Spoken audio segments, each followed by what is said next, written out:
Yeah, God, yeah.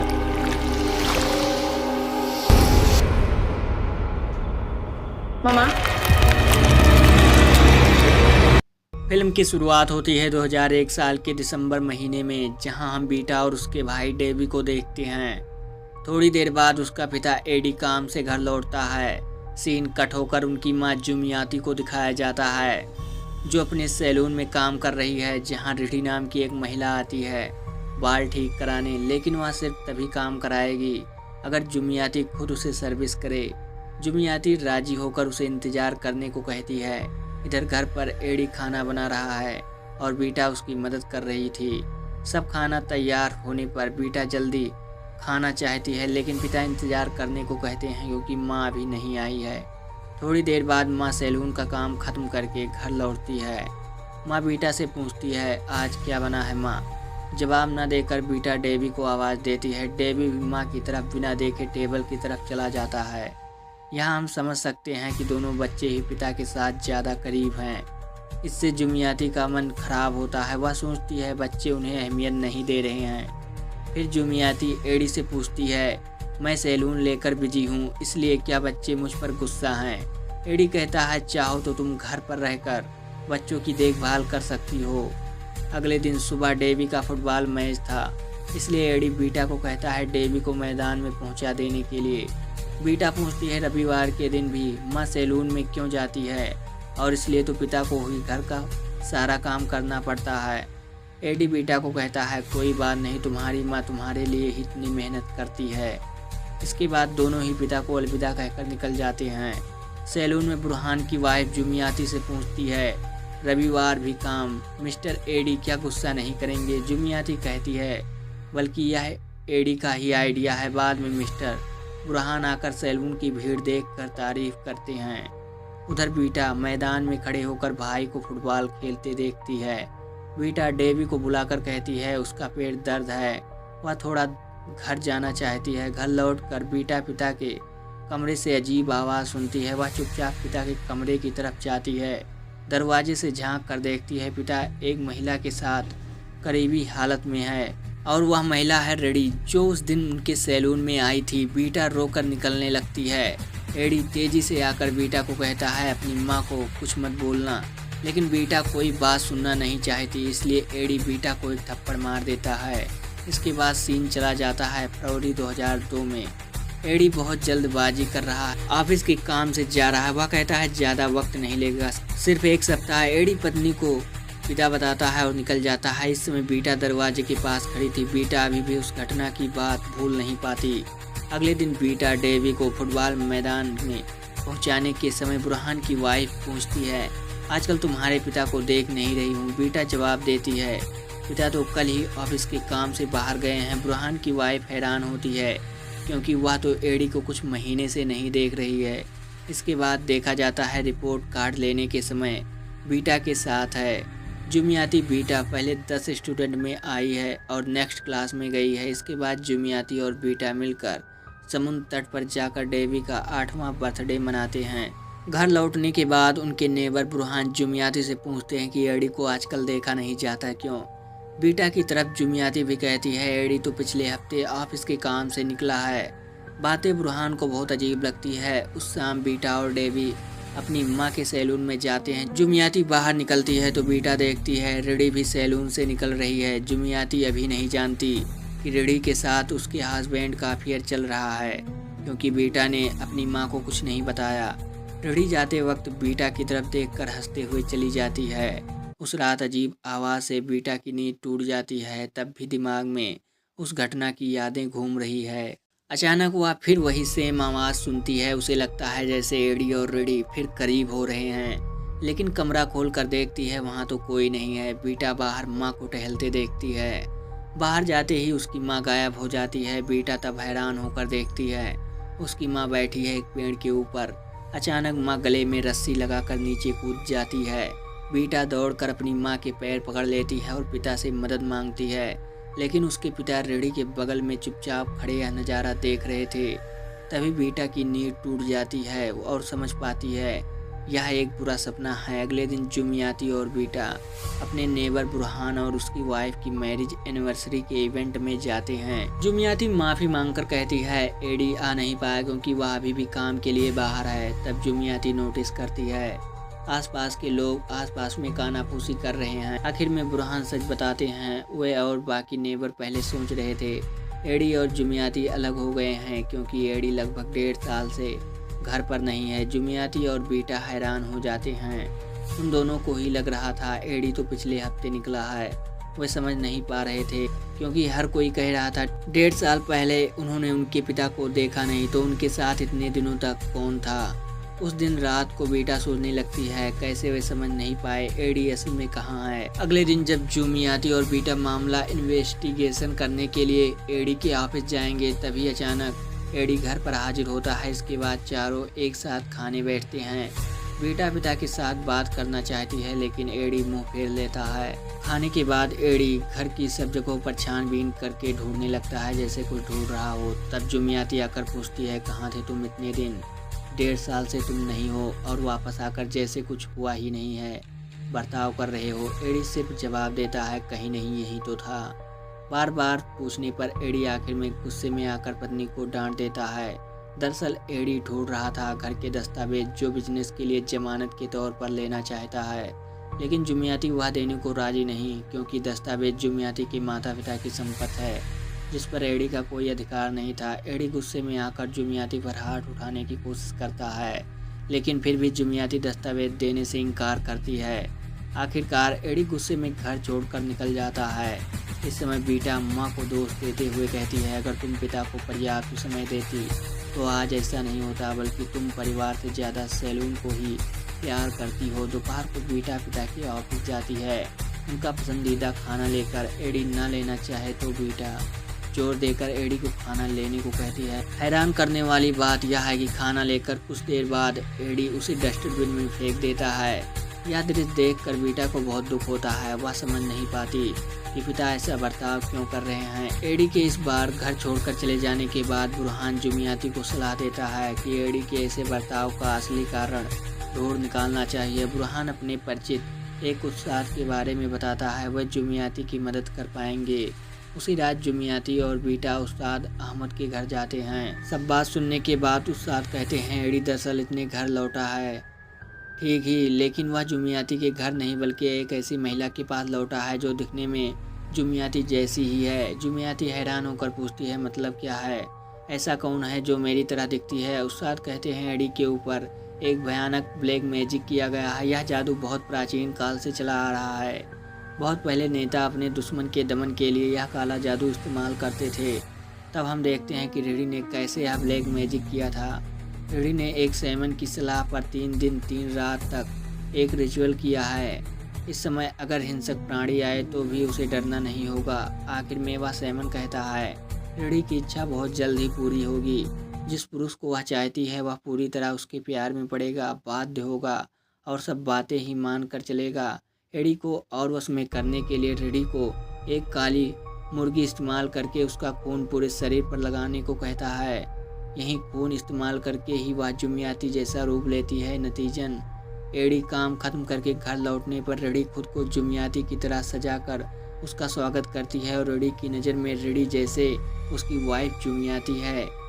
यह सब सुनकर जुमियाती पूछती है मैं क्या करूं जिससे हस्बैंड को इस ब्लैक मैजिक के प्रभाव से मुक्त कर सकूं। उस्ताद कहते हैं तुम तहज्जुद नमाज पढ़ोगी, जिक्र करोगी और अल्लाह से सुरक्षा मांगोगी।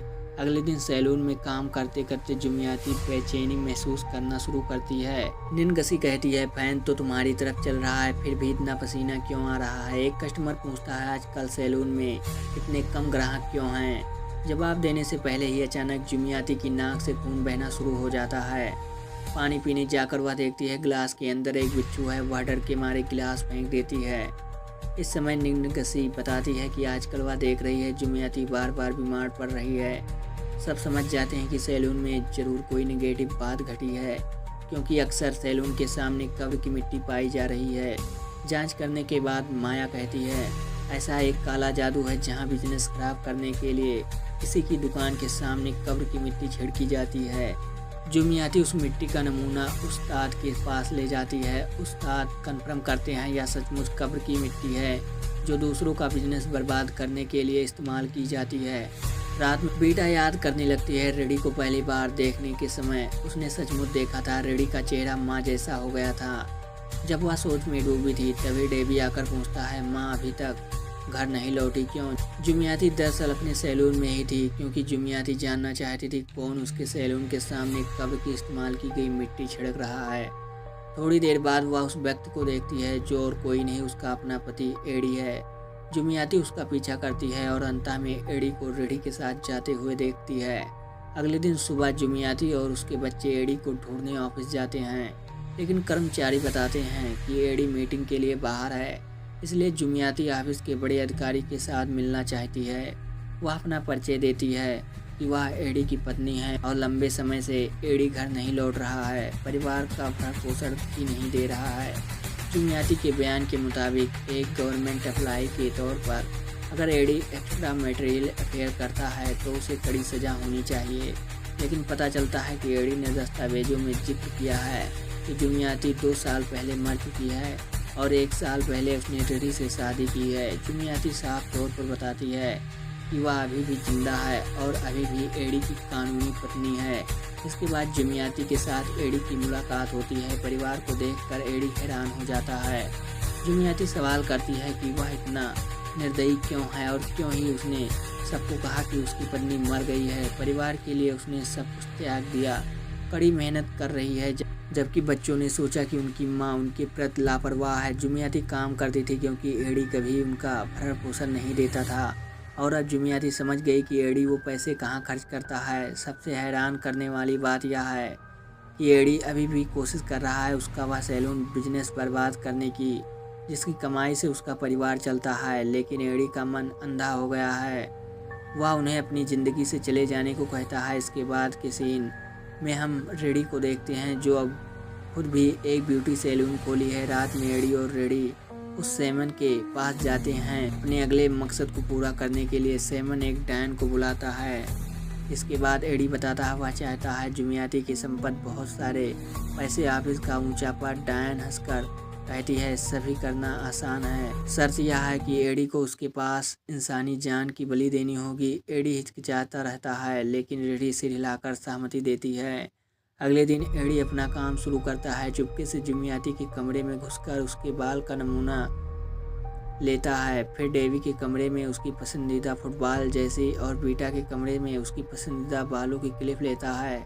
यानी वह अपने परिवार का ही बलि देना चाह रहा है। उस दिन रात को रेडी एडी को कहती है वह सब तुम्हारी जिंदगी में बोझ के सिवा और कुछ नहीं है। कुछ हफ्तों बाद डेवी अपनी फुटबॉल जर्सी ढूंढ नहीं पाता। बीटा भी अपनी बालों की क्लिप ढूंढ नहीं पा रही है। इसके बाद घर में बदबू फैलने लगती है। जुमियाती बीटा से पूछती है तो वह कहती है उसे कोई बदबू नहीं आ रही है। इसलिए जुमियाती घर में ढूंढते ढूंढते एक कोने में एक भयानक स्पिरिट देखती है। अजीब बात यह है कि बीटा को कुछ भी नहीं दिखा रहा था। साथ ही साथ जुमियाती बेहोश हो जाती है। अगले दिन जुमियाती उस्ताद के पास जाती है और पूछती है एडी ने तो नई शादी की है तो भी अभी वह खौफ का सामना क्यों कर रही है? वह डर रही है अगर बच्चों को कुछ हो जाए। उस्ताद उसे एक कागज़ पर कुछ दुआ लिख कर देते हैं और कहते हैं हर दिन मगरिब के बाद चावल का पानी और नमक मिलाकर घर के चारों तरफ छिड़क देना होगा और दुआ पढ़नी होगी। रात में तहज्जुद की दुआ पढ़नी होगी। ऐसे लगातार 40 दिन करना होगा। ऐसे ही कुछ दिन बीत जाते हैं, लेकिन अचानक एक दिन जलते हुए आग के गोले जैसा कुछ उड़कर आता है और घर की छत पर टकराता है। फिर भी वे दुआ पढ़ते रहते हैं, अल्लाह से मदद मांगते हैं। 7वीं रात को जुमियाती और उसके बच्चे बेचैनी महसूस करते हैं। दरवाज़ा खोल कर देखते हैं कि घर के सामने बहुत सारे जहरीले कीड़े घूम रहे हैं। जुमियाती के उस्ताद की बात के मुताबिक नमक छिड़कते ही कीड़े पल भर में गायब हो जाते हैं। 13वीं रात को जुमियाती के वजू करते समय अचानक उसके गले में कुछ अटकने का एहसास होता है। तब जुमियाती मुंह के अंदर हाथ डालकर बालों का गुच्छा निकालती है। 30वीं रात को बिस्तर पर लेटी हुई हालत में जुमियाती के पेट के निचले हिस्से में तेज दर्द शुरू होता है। वह बीटा को दुआएं पढ़ने को कहती है। दर्द असहनीय होने पर वह दौड़कर बाथरूम चली जाती है। बीटा दुआ पढ़ना जारी रखती है। थोड़ी ही देर में जुमियाती के प्राइवेट पार्ट से भयानक कीड़े बाहर आने लगते हैं। 40वें रात को उस्ताद आकर देखते हैं कि जुमियाती की हालत बहुत ख़राब है। वह हिलडोल यह बात कुछ नहीं कर पा रही है। उस्ताद बीटा को कहते हैं माँ को अपने कमरे में ले जाने के लिए और वह एक कमरा चेक करेंगे। काफ़ी देर कोशिश करने के बाद उन्हें जुमियाती के बिस्तर के अंदर ब्लैक मैजिक की चीज़ें मिल जाती हैं। एक नहीं बल्कि 2। उस्ताद उन चीज़ों को जलाकर नष्ट कर देते हैं। इसके बाद धीरे धीरे जुमियाती की हालत सुधरने लगती है। अगले दिन स्कूल में बीटा हैरान होकर देखती है कि उसके सहपाठी ने उसे परीक्षा की कॉपी नहीं दी। टीचर बीटा को बुलाकर बताते हैं कि बीटा की फीस बाकी होने की वजह से वह एग्ज़ाम में हिस्सा नहीं ले सकेगी। इसके बाद बीटा सैलून जाती है। वहाँ उसकी माँ कर्मचारियों को बता रही थी ग्राहक ना होने की वजह सैलून कुछ दिनों के लिए बंद रखना होगा। बीटा यह सुनकर बहुत दुखी होती है। इसके बाद बीटा चुपके से एडी का पीछा करती है जो तभी ऑफिस में लौट रहा है। वह पिता से पैसे मांगती है क्योंकि माँ का सैलून बंद है, लेकिन एडी गुस्से से कहता है बेटा उसकी बेटी नहीं है बल्कि गाली देकर चले जाने को कहता है। इसके बाद बेटा रेडी के सैलून में जाती है जो पास ही था। वह रेडी से पूछती है उसके पिता के साथ उसने क्या किया है। रेडी ताना मार कर कहती है उसने कुछ नहीं किया। गुस्से में बेटा रेडी के मुंह पर एक थप्पड़ मार देती है। रेडी रोते रोते बाहर निकलती है। अचानक एक मोटरसाइकिल से उसे टक्कर लग जाती है। एडी यह दृश्य देखकर और गुस्सा हो जाता है और बीटा को सबके सामने अपमानित करता है। बीटा जाने से पहले अपने पिता को कहती है तुम अपने पापू की वजह से शांति से नहीं मर सकोगे। रात में बीटा के घर लौटने के बाद जुमियाती दिन की घटना के बारे में जानकर बीटा को कहती है फिर कभी पिता को ढूंढने मत जाना, हम पिता के बिना ही जी लेंगे। आर्थिक हालत और ख़राब होने की वजह से जुमियाती अपना सोने का हार गिरवी रखने जाती है। वहाँ अचानक रेडी को देखती है जो एक काला बकरा खरीद रही है। जुमियाती उसे चेतावनी देते हुए कहती है मेरे परिवार को और तकलीफ मत दो। अगर एडी को पाना चाहती हो तो एडी को कहो पहले मुझे डिवोर्स दे। लेकिन रेडी कुछ ना कहकर काला बकरा लेकर चली जाती है। अगले दिन बीटा और उसके दोस्त फिजिकल एजुकेशन की क्लास कर रहे थे। टीचर नोटिस करता है बीटा हिल नहीं रही है। उसकी आंखें एकदम सफ़ेद हो जाती है। लग रहा था निगेटिव कुछ एक उसे पेजेस्ट कर लिया है। वह बहुत तेज़ गर्मी महसूस करती है और चिल्लाने लगती है। यानी रेडी ने इस बार बीटा के ऊपर ब्लैक मैजिक किया है। इसके बाद बुरहान दौड़कर जाकर उस्ताद को खबर देते हैं। उस्ताद घर आकर देखते हैं कि बीटा बिल्कुल भी नॉर्मल नहीं लग रही है। वह बाथरूम में दौड़ कर जाती है और ठंडा पानी डालने उस्ताद बीटा के शरीर पर लगाने के लिए जुमियाती को स्पेल किया हुआ नमक देते हैं। इससे वह बीटा धीरे धीरे नॉर्मल हो जाती है। रात में बीटा को ब्लैक मैजिक के प्रभाव से मुक्त करने के लिए धार्मिक आयोजन किया जाता है। थोड़ी ही देर में वे समझ जाते हैं कि बीटा के शरीर में एक भयानक जिन है। आईने में देखा जाता है कि डेमन ने बीटा का गला पकड़ रखा है। बीटा की सोल दूसरी एक दुनिया में फंसी है। वह डेमन उसे बुला रहा है और बीटा उसकी तरफ आगे बढ़ती है। उधर रेडी और एडी ब्लैक मैजिक अभी भी चल रहे थे। वह सब बकरे का सिर काट कर डेमन को ऑफर करते हैं जुमियाती के परिवार को खत्म करने के लिए। इधर बीटा जब डेमन का हाथ पकड़ने जा रही थी ठीक तभी माँ की आवाज़ सुन पाती है। तभी डेमन बीटा के शरीर को हवा में तैरने लगता है। उस साथ रेडी और एडी के ब्लैक मैजिक के खिलाफ लड़ना शुरू करते हैं। एक स्टेज पर पेजेस्ट बीटा उस्ताद का गला पकड़ लेती है, लेकिन आखिर में उस्ताद बीटा को सक्सेसफुली बचाने में कामयाब होते हैं। इसके बाद जुमियाती उस्ताद से पूछती है असल में मेरे परिवार को क्या हुआ। उस्ताद बताते हैं आपके हस्बैंड ने शैतान के साथ समझौता किया था, लेकिन अल्लाह की मर्जी से वो शुरू किए थे वह ख़त्म नहीं कर पाएंगे। इंसान जो करता है आखिर में वह उन्हें उनके कर्मफल के तौर पर वापस मिलता है। इसके काफ़ी दिन बाद एडी ऑफिस में अजीब बेचैनी महसूस करता है। वह जब गिरा हुआ पेन उठाने झुकता है अचानक ऑफिस की लाइट बुझ जाती है। तब वह डायन उसके सामने आकर खड़ी होती है। वह एडी से कहती है तुमने वादा नहीं निभाया। एडी डर के मारे रोने लगता है क्योंकि वह शैतान को दिया वादा नहीं निभा पाया, लेकिन वह प्रेजेंट बाकी लोगों कुछ भी नहीं देख पाते। रेडी की हालत भी वही है। वह अपने सैलून के ग्राहकों को शैतानी रूप में देखना शुरू करती है। उसके हाथ में अपनी मर्जी से हिलने डुलने लगते हैं। सब देख पाते हैं रेडी खुद ही अपने गाल पर वार करती है, लेकिन असल में वह डायन ही रेडी पर अटैक कर रही थी। इधर एडी डर के मारे दौड़कर सीढ़ियों से उतरते वक्त वह डायन उसके सामने आ जाती है। इसे डर कर पीछे हटते ही वह फिसल कर गिर पड़ता है। उसके सिर में जोरदार चोट लगती है। इस घटना के 10 साल बाद बीटा अब बड़ी हो गई है और एक किंडरगार्टन स्कूल की टीचर है। एक दिन बीटा इंटरनेट पर रेडी की प्रोफाइल देखती है। वहाँ दिया एड्रेस उसे नज़र आता है। एड्रेस के मुताबिक बीटा वहाँ जाती है। उस गांव में बीटा अपने पिता को देखती है जो चुपचाप बैठा था, क्योंकि एक्सीडेंट के बाद वह मानसिक रूप से कमज़ोर हो गया है। सिर में चोट लगने की वजह से वह याददाश्त खो चुका है। फिर भी एडी का एक चीज़ अभी भी भूल नहीं पाया। बीटा बचपन में उसके साथ वादा करते वक्त जो हाथ का इशारा करती थी, एडी अभी भी उसे याद रखा है। वापस आते समय बीटा की रेडी से मुलाकात होती है। बीटा सिर्फ एक ही बात कहती है, पिता का अच्छे से देखभाल रखना। और इसी के साथ यह मूवी यहीं ख़त्म होती है।